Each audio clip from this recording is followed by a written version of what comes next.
Hello, ladies and gentlemen. Today we'll meet an extraordinary person who's been called the most infamous king in history, who's born into wealth and privilege. But his life took a dark turn when his father kicked him out of the family home at age 20. The young man had to make his way in the world on his own. Despite the setback, he eventually became one of the richest men in Europe. It's not because he was good at business or had any particular skills, simply because he was born into a royal family. As you probably already guessed by now, this is Ferdinand VII, King of Spain. But what made him so notorious? What did this king do during his lifetime? Let's find out in today's episode. In the early 19th century, Europe was thrown into chaos when Napoleon invaded the Iberian Peninsula. Portugal, Spain, and their colonies were part of the territories which were affected by the French invasion. Of course, the locals didn't want their invaders to take over their country, so they rose up in armed rebellion. This was how the Peninsular War began, a conflict that lasted from 1807 to 1814. One of the main reasons why the French failed to conquer these lands was the lack of support from the local population. The Spaniards and Portuguese couldn't stand the bullying by the French troops. That's why they preferred to die rather than live under the rule of the conqueror. The conflict had a tragic effect on the Spanish royal family. On May 6, 1808, Napoleon invaded Portugal and forced the Spanish royal family to flee to France. When the king, Charles IV, realized he was no match for the French, he tried to hand over the crown to his son Ferdinand, but Napoleon refused to accept him as king. So the invaders kept the entire Spanish royal family hostage in France until the war ended. When Ferdinand was just 20 years old, his father kicked him out of the family home, giving him only 200,000 francs and an annuity of 100,000 francs a year to live off. To put it in perspective, 200,000 francs is about $10 million today. So it wasn't bad money for a 20-year-old man. With such a generous sum, Ferdinand could have easily lived a carefree life, enjoying the pleasures of gambling and having fun with women. However, despite having enough money for a comfortable life, he chose to keep working and save every penny he earned. He went to England and entered the service of the British East India Company. This position, he was in charge of collecting taxes in the port of Bombay. Ferdinand worked here for 4 years, amassing a fortune. But even though Ferdinand had a good job and was making decent money, he never forgot about his main goal, to become the King of Spain. For 8 years, he traveled around Europe, living in exile and trying to get his father released from French captivity. But all of Ferdinand's attempts to negotiate with Napoleon were in vain. His father was treated like a prisoner and sent from one castle to another. Ferdinand saw no other option and decided to follow in his father's footsteps. On March 18, 1813, he got married. The chosen bride was Maria Anna, the daughter of the Duke of Modena. The wedding ceremony took place in Italy.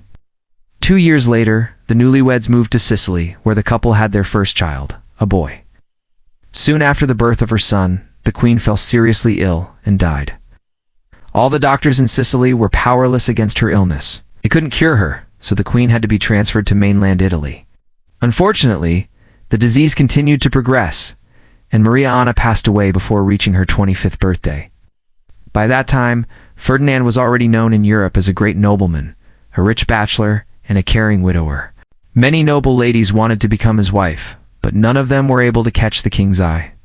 And while Ferdinand was still looking for his future wife, his father, Charles IV, finally managed to escape from French captivity.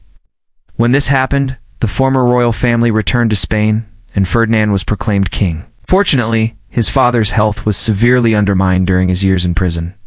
The new king's mother said that Charles looked like an old man, despite being only 46 years old. Charles IV struggled to carry out his duties. He had frequent blackouts and once set his clothes on fire while smoking a pipe. Charles couldn't stay on the throne for long. The king was constantly intoxicated and sometimes spent several weeks without leaving his bed. Ferdinand's older brother had designs on the throne. He pressured the king to abdicate in his favor. This guy wasn't going to stop until he achieved his goal. In December 1815, Charles IV signed an agreement according to which he would transfer the crown to his eldest son when he died. But this didn't happen. 6 months later, the king's younger brother died. This meant that Ferdinand was now the heir to the throne. There was no way the ambitious man was going to wait around for his father to pass away. He quickly launched a campaign to seize power. At first, the king seemed to realize nothing was happening. He only came to his senses when he was already forced to leave the palace. Ferdinand locked his father in a monastery, and although Charles IV officially remained king, the real power was now in the hands of his son. Ferdinand VII was officially proclaimed King of Spain on March 1816. The new monarch felt very uneasy about his accession to the throne. He knew perfectly well that he owed his position to his father's poor health, and he didn't deserve to be king. That's why Ferdinand was going to rule with an iron fist. From the first days of his reign, he began to look for his father's former courtiers and advisors, who had lost their jobs when he seized power. Those people had no mercy. They were exiled, deprived of citizenship, and some were even executed. Ferdinand showed no mercy to his own relatives. He confiscated the property of those nobles who supported his brother and gave it to his loyal supporters. The king also carried out purges in the army and removed officers from service. By doing this, he wanted to protect himself from potential threats. Once Ferdinand learned that someone was plotting against him, he could show no mercy. This fate befell the Duke of Wellington, a famous British military leader. After defeating Napoleon at the Battle of Waterloo, Wellington was appointed Viceroy of India and left Europe. The King of Spain was furious about this appointment and demanded that the British government recall Wellington from India and bring him to Madrid to face charges. As you can probably guess, the British didn't agree to that. Ferdinand then took offense and broke off diplomatic relations with Great Britain. Although the king knew perfectly well that he had no chance of winning a war against the British Empire, he didn't care. He acted solely out of revenge. Of course, common folk suffered the most from the king's antics. Ferdinand VII was the last king to hold absolute power in Spain. His regime was extremely cruel and repressive. The king supported the Inquisition and allowed its tribunal to resume its activities. The Spanish Inquisition hunted down and prosecuted those who were suspected of heresy, witchcraft, or Judaism. The punishment for those found guilty was often the death penalty. But even if you weren't charged with anything, you could end up behind bars anyway. Ferdinand was convinced that enemies were lurking everywhere and ready to pounce. That's why he ordered the construction of one of the largest prisons in Europe, which was given the name Karen-Sebes Castle. The king's paranoia also extended to his family. He was afraid his brothers might try to seize the throne and kill him.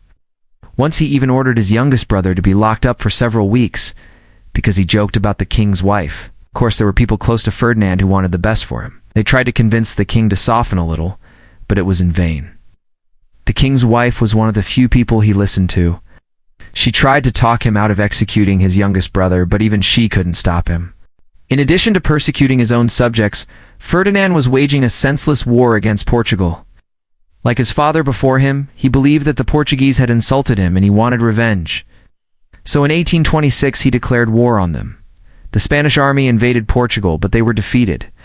The next year, Ferdinand was forced to sign a peace treaty with Portugal. The disgraced king continued his tyrannical rule until his death on September 29, 1834.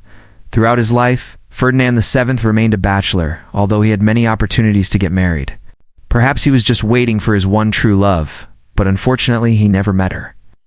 The king had 2 children, both daughters, from his first wife, but he never acknowledged them. One of the girls later became the Queen of Sweden, and the other one was married to the heir to the Austrian throne. Ferdinand was succeeded by his son, who was born shortly before the king's abdication. That's how the Bourbon dynasty continued its reign over Spain. What do you think of Ferdinand VII? Was he a cruel and merciless tyrant, or an unfortunate king who made mistakes? Feel free to share your thoughts in the comments. If you enjoyed today's episode, please hit the like button. See you soon. Bye.